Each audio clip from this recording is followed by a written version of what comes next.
Hey everybody, it's Andy. In this video, we're going to cover correlation and prediction. We're going to build upon some of the skills that we learned back in descriptive statistics and move forward with being able to use some data and predict outcomes.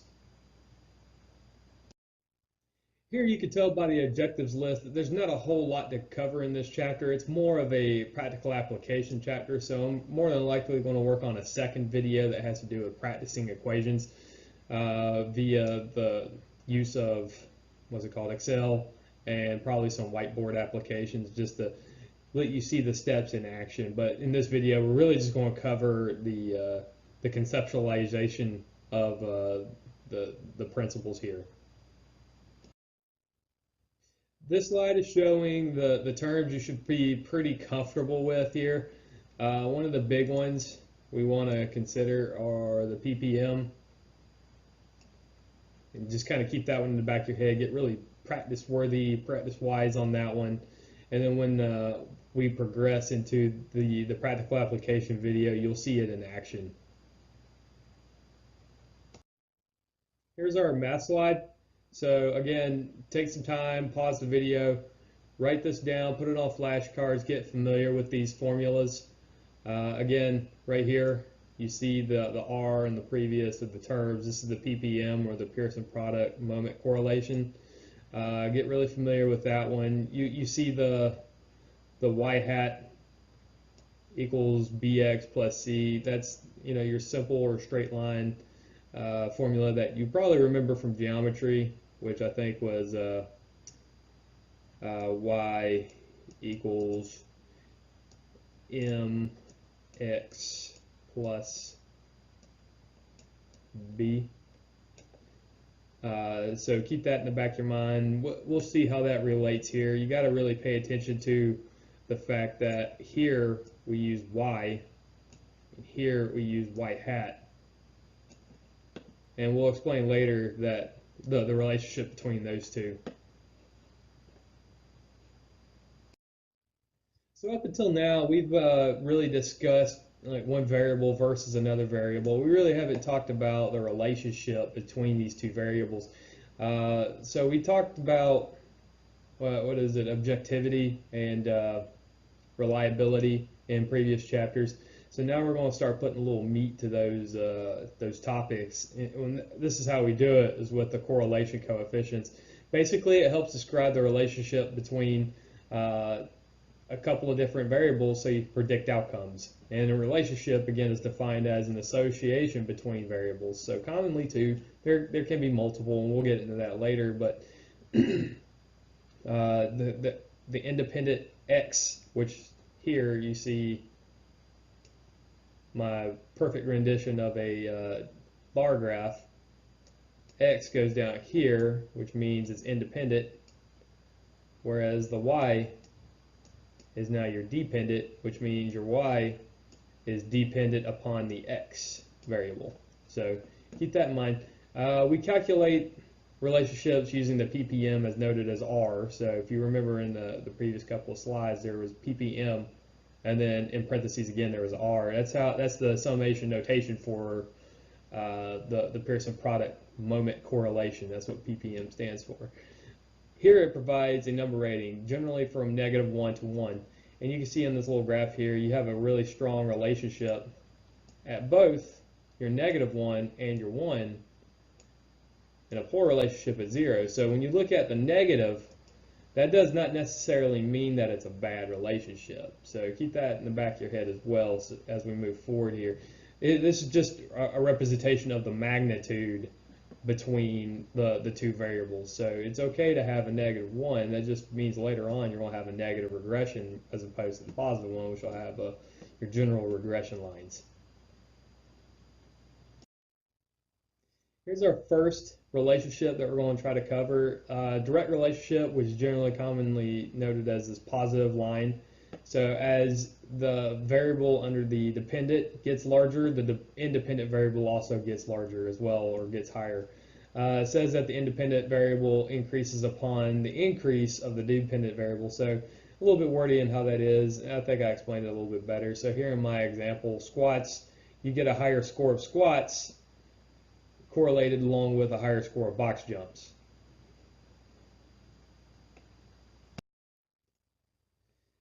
So here's our inverse or indirect relationship. So basically, as the uh, x-axis gets larger, right? You see this? The numbers here are now starting to get smaller. So you have an indirect relationship, independent, showing that the independent variable is increasing, whereas the dependent variable is decreasing. Whenever you use the program Excel or the SSPS program that has the option for Scatterplot, and you ever wonder what do you ever use Scatterplot for, here's a good indication of how to use it. So generally, let's say you do a fitness gram and you have some data, right? Let me draw some data here. These aren't straight lines. X and Y. And we get 1, 2, 3, and over here we get 7. It's supposed to be a 7, 8, and 9, right? So now we have some data here that we can take from our test. These are the measurements from the test, and we can plot those on a graph essentially. And so this is where those dots come from. You have your X here, this first dot, which would be representative of this 130 and a 7. Go over here, draw this line here. So that means they had an X, Y variable, or what is that? Something like a common pair. 130 and 7. So that's where these results come from. We throw them on the scatter plot just so you can see the magnitude and the direction of the line. And what represents the direction of the line is this line here, which I traced perfectly, and that's called the line of best fit, which means that somewhere between all these dots there is a statistical average that's allowing this line to just flow straight through the graph essentially. So pull-ups is dependent upon weight, right? That's where we're going with this. As the body weight increases, right, the numbers get fewer, smaller, and you can see that as plotted on the scatter plot. But with the line of best fit, you see that negative relationship. Boom, right there. And here is another example of a scatter plot with points that have some randomized numbers basically, so it's really hard to show a line of best fit, which means there's typically no relationship to show. So these two variables would have been really bad to create a relationship with.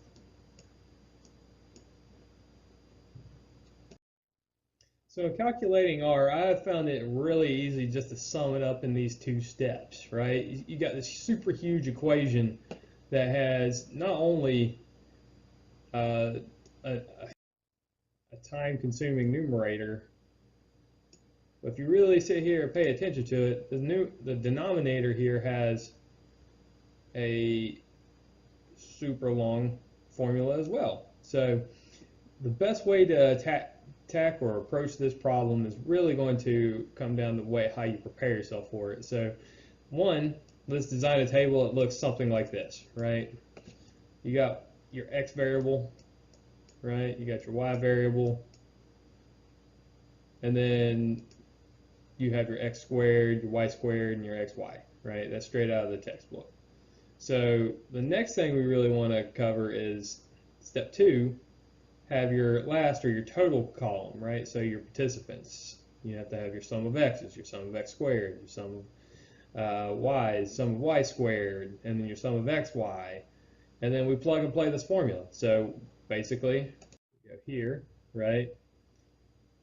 We will move, let me get the right colors here. We'll plug this in here. We'll plug this in here. We'll take the green one. We're going to plug this one in over here. Right? I'm going to go straight down the line here.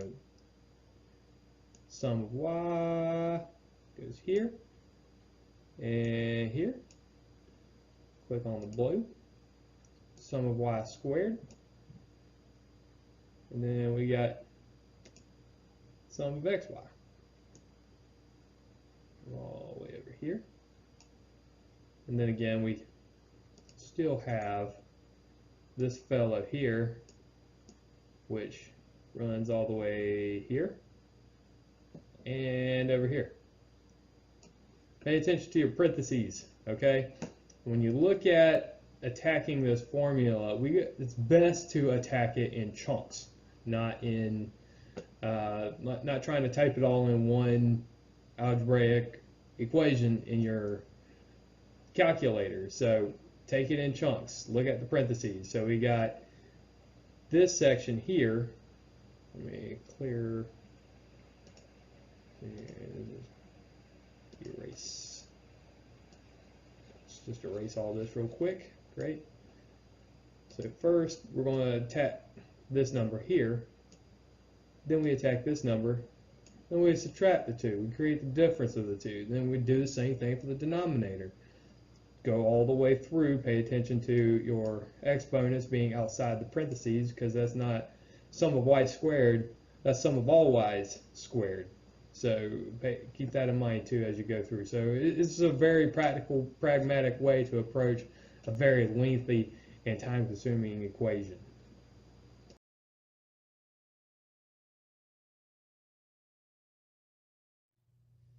And yes, one more time, we do it in chunks, right? I'm going to just underline that. And don't forget your orders of operations, right? Parentheses, exponent, multiplication or division, right? That's part of it there. Then you got addition and subtraction. Go all the way through. Yeah, we get that.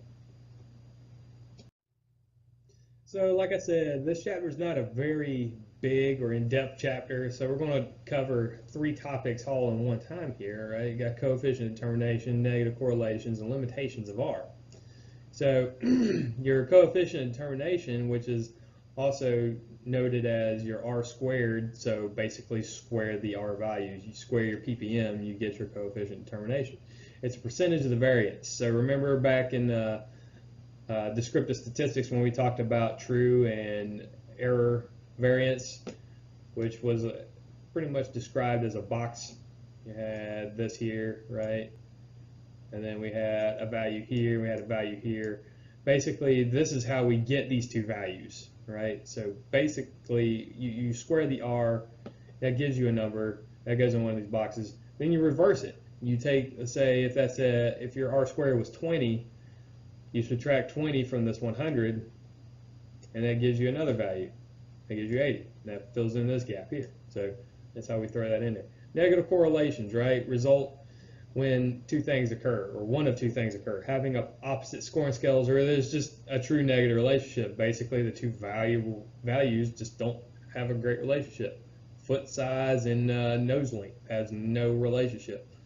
Limitation happen when basically because every relationship has a curvilinear relationship. So when you look at the ppm, it only gives you a slope. It gives you a magnitude from 1 to -1, and it also gives you a straight line relationship. So whereas the limitations occur is the fact that we have your bell curve or your dose-like relationship. So when we look at a dose-like relationship, in the beginning, say you start using a supplement, in the beginning you have a really great adaptation to it. We get to this point, and then we have a negative relationship to it. So again, there's a limitation to using R. And here's a great slide to demonstrate both of those relationships. So you have your normal bell curve-ish, right? This was done on a Excel spreadsheet, so there's you're going to have to use some visualization cues here. But you also have your inverted U, or your inverted bell, so which is your U shape, not a bell shape. All right, so here you have your prediction equation. You got y hat equals bx plus c, similar to mx plus b.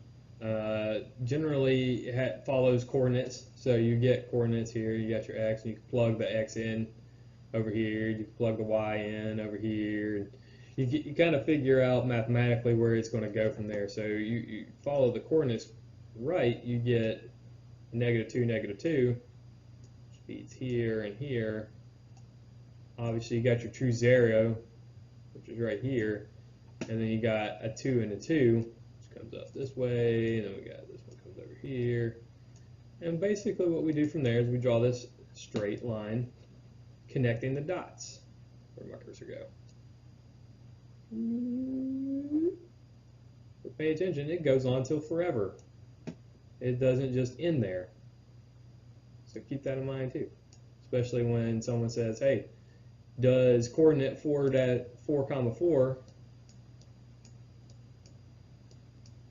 fall on the regression line? Right? So what you do here is you go here. Yes. Yes, it's there.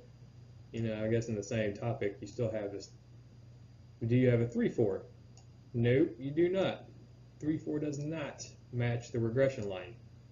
Put a little X here in red. So keep that in mind as when you think of following through on your prediction equation, that this is just a prediction equation. It's not an absolute equation. So that's the reason why there's a difference between your y hat and your y. So it doesn't generally equal. It's basically an estimate. So y does not equal y. What you do with this is you subtract the y hat from the y, and it gives you a number, and then you have your I guess your standard error of y going on there, because y is your estimate, or your y hat's estimate, and your y is generally the preferred number. So here you go. Just to go over a little bit in errors and prediction, basically the error represents the inaccuracy of our predictions of y based on the prediction equation. So we've already covered a bit of the prediction equation. So basically what we're looking at is y minus y hat, and that equals your error. So you need to understand again that y hat is not generally the same thing as y, unless you have like a magnitude that represents a 1 or a -1, going all the way back to the beginning here. So keep that in the back of your mind. We're going to talk about the standard errors notated as, you got standard error, SE, which is not the same thing, S with the little e. We'll discuss that here. The SEE and the standard error prediction. So all those pretty much mean the same thing. What's different here is the S little e and the S little y. So we're covering the standard deviation of error and the standard deviation of y. So you can see the formula. It's important to keep track of those standard deviations as well. So essentially we're just continuing in with figuring out how much error is caused within your study or your practice. So with multiple correlation, you're going to see the simple linear correlation, correlation, but with some added exponents here, some added variables. So when we look at expanding this, we have 1, 2, 3, so forth, and C. So what we want to use is this VO2 formula. And you see that we have multiple variables here. So we got X, X, X, X, and this X goes over here, and then we got a C. So as you can tell, we got X1 plus X2 plus X3 plus X4 plus C. So that's where your y hat will come from. All right, everybody, that concludes this video. Again, if you have any questions, you can leave them at the bottom in the comments section.